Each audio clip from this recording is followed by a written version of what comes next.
점심 식사하셨나요? 오늘 먹은 점심 한 끼, 그 안에 담긴 구구절절한 역사까지 맛보고 가시죠. 흥미진진 음식 역사 한 끼 실록 이용재 음식평론가와 함께합니다. 안녕하십니까? 안녕하세요. 음식평론가 이용재입니다. 반갑습니다. 네.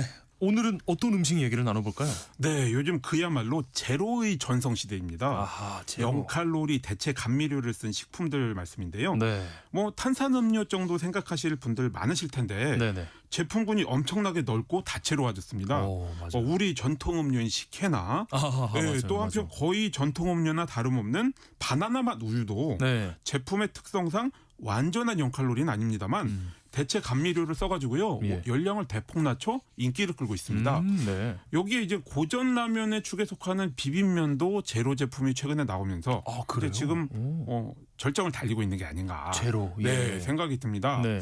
그런데 이게 참 생각을 해보면 먹는데 칼로리가 없다. 그러면 또 이제 이게 말이 되나 믿기가 싶기도 하고요. 어렵거든요. 네. 과연 건강에 괜찮은지 궁금해지기도 하고요. 그렇죠. 네, 예. 네. 또 맛의 차원에서 설탕을 쓴 것과 사뭇 달라서 한편 실망스러운 부분도 있기는 있습니다. 예. 이렇게 여러 갈래로 이야기거리가 많은 제로 대체 감미료 이야기를 두루 해보겠습니다. 네. 제로 음료라고 하면은 일단 뭐 제로 콜라가 대표적일 텐데 그렇죠.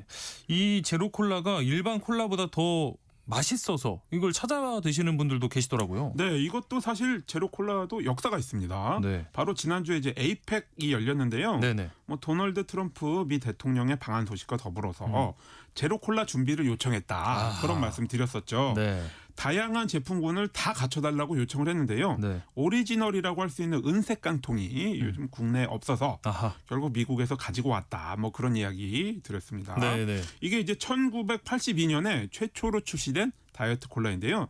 얼마나 획기적이었느냐면 네. 19세기 후반까지 역사가 거슬러 올라가는 콜라가 네. 1886년 상표 등록 이후 근 100년 만에 내놓은 신제품이었습니다. 예. 그런데 이게 0칼로리였죠. 예. 당시 최신 대체 감미료를 할 수 있는 아스파탐을 써서 단맛을 냈습니다. 네.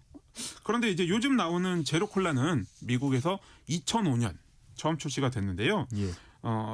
아스파탐 대신 차세대 대체 감미료인 수크랄로스와 아세설팜 칼륨으로 단맛을 내고 있습니다. 네. 저는 대체 감미료 전체가 사실 조금 호불호가 갈릴 수 있는 맛이라 생각을 합니다만 네네. 요즘 이제 하도 일상이 되다 보니까 또 설탕보다 이런 것들로 맛을 낸 음료가 차라리 더 낫고 익숙해져서 좋다. 그런 분들도 많이 있죠. 네. 이렇게 최근에 뭐 제로 음료가 인기가 많아진 건 결국에 당 섭취를 좀 줄이려는 사람들이 많아졌기 때문이겠죠. 그렇죠. 정말 이제 솔직하게 말씀을 드리자면 네.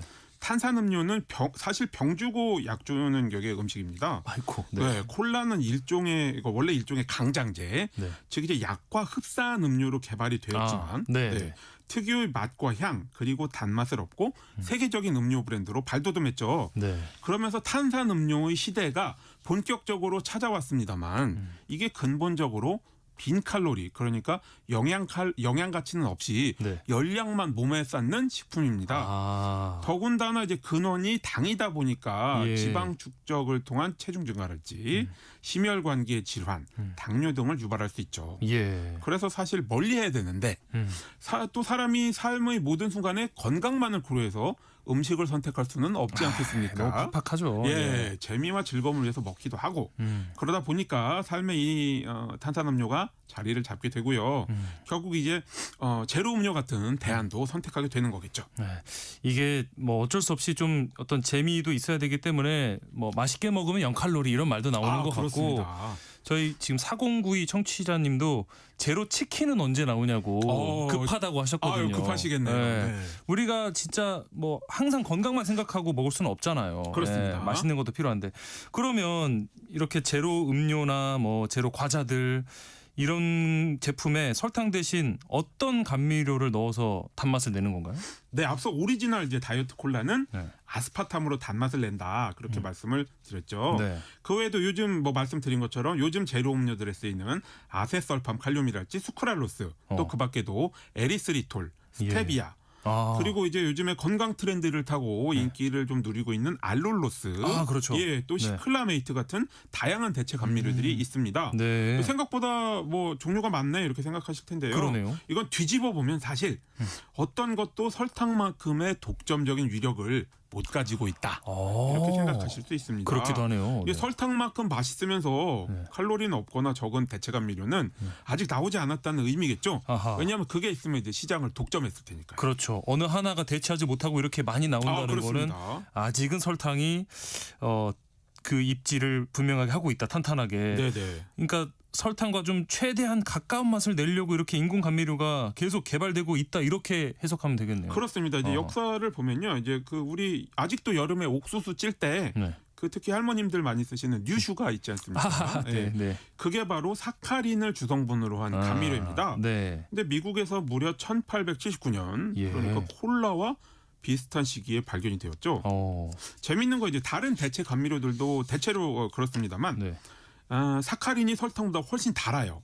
아, 그래요? 예, 비교해 보면 무려 한 300배 정도 단맛이 강합니다. 네. 그래서 이제 희석을 많이 시켜야지 이제 좀 덜 달고요. 네. 또한 이제 특유의 쓴맛도 있어서 이 설탕이 사실 굉장히 훌륭하죠. 설탕 열량만 빼면요. 예. 그러면 아까 언급해 주셨는데 이 아스파탐 전 세계적으로 좀 가장 널리 쓰이는 인공 감미료가 아스파탐 아닌가요? 근데 아무래도 이제 예전만큼은 못한데요. 네. 근 100년 만에 콜라 신제품을 가능하게 만들었다는 점에서 그 역사의 길이 남을 대체 감미료죠. 예. 근데 역사 이제 살펴보면 1965년 화학자 제임스 M 슐레터가 발견을 했는데요. 네. 그리고 1974년 미국 식약청이 식품 사용에 승인을 했습니다.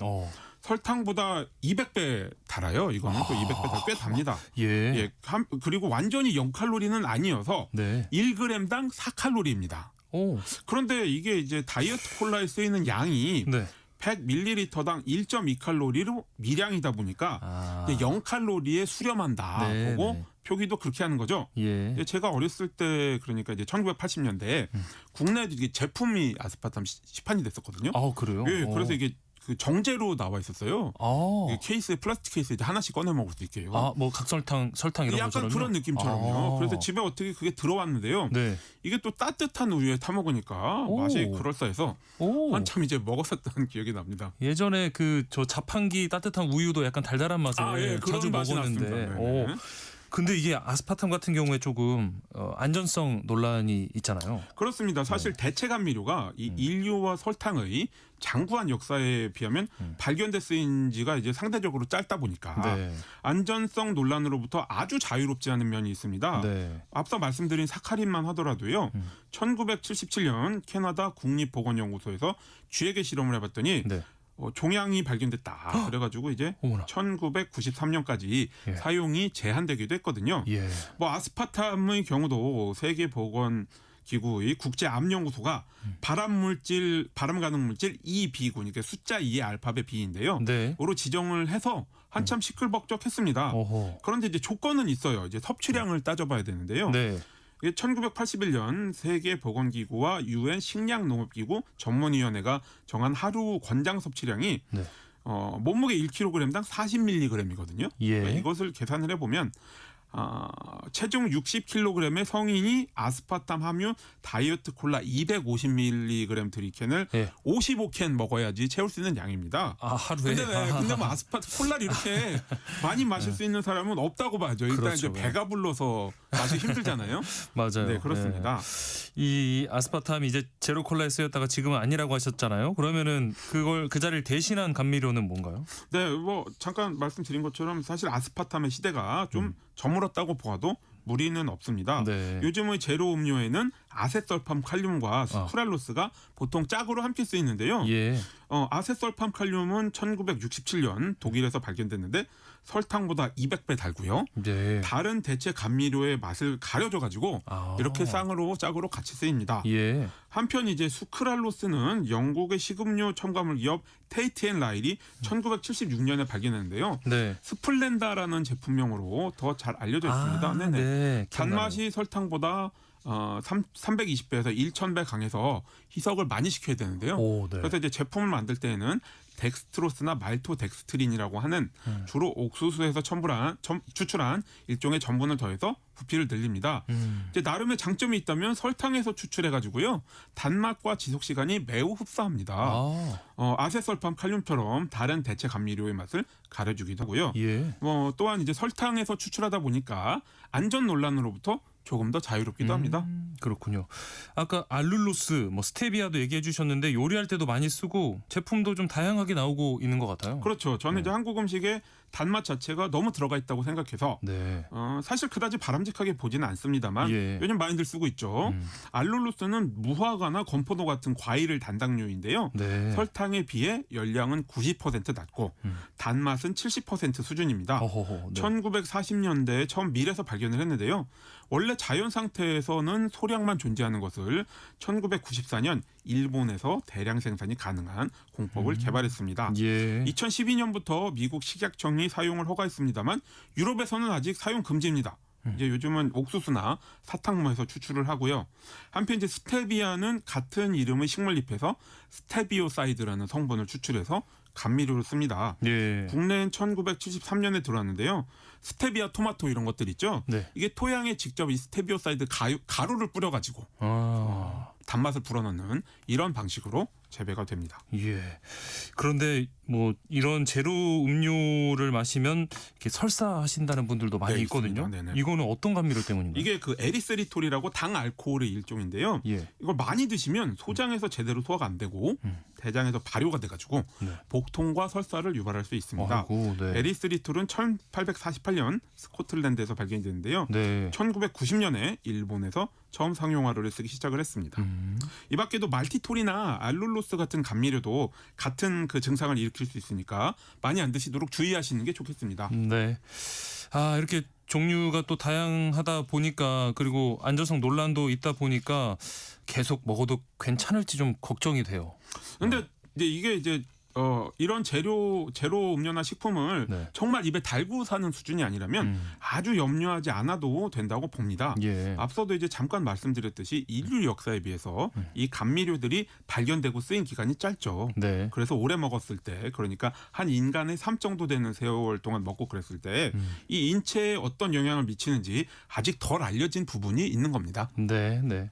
그러면 이 음식 평론가로서 이렇게 네. 좀 설탕이 내는 단맛을 인공 감미료가 대신하고 있는 이런 음식들 어떻게 보시는지도 좀 궁금한데요. 저도 이제 종종 제로 음료를 마시긴 하는데요. 네. 요즘은 이제 너무 활개를 치고 있어서 시장이 지난 3년 동안 3배 이상 늘어났다. 복잡한 신경입니다. 네. 일단 음식, 특히 한식 같은 경우에는 그렇게 달 필요가 없는데 네. 설탕을 너무 많이 쓰잖아요. 아하. 그 수요를 알룰로스 같은 대체 감미료로 바꾼다면은 맛이 좀 이상해집니다. 네. 네네. 그러니까 사실 맛이 중요한데요. 설탕만큼 제대로 된 중립적인 단맛을 내주는 대체 감미료는 말씀드린 것처럼 없습니다. 네. 따라서 설탕 섭취는 열량이 있기 때문에 자제를 해야 하는 건 맞지만 이 쓰임새 등에 있어서는 절대 우습게 보지 않는 게 바람직한 태도다. 네. 이렇게 봅니다. 지금 아주 싸고 우리가 설탕을 편하게 쓰고 있습니다만 네. 이 인류가 이 설탕을 손에 넣으려고 정말 많은 일들을 치렀죠. 전쟁도 노예랄지 일으키고요. 전쟁도 예. 일으키고요. 그래서 맛의 차원에서 이 귀한 식재료다라는 사실 한 번씩들 좀 생각해 주시면 좋겠습니다. 네. 한 끼 실록 오늘 순서 여기서 마무리하겠습니다. 지금까지 이용재 음식평론가와 함께했습니다. 고맙습니다. 네, 감사합니다. 이정한님, 제가 어릴 때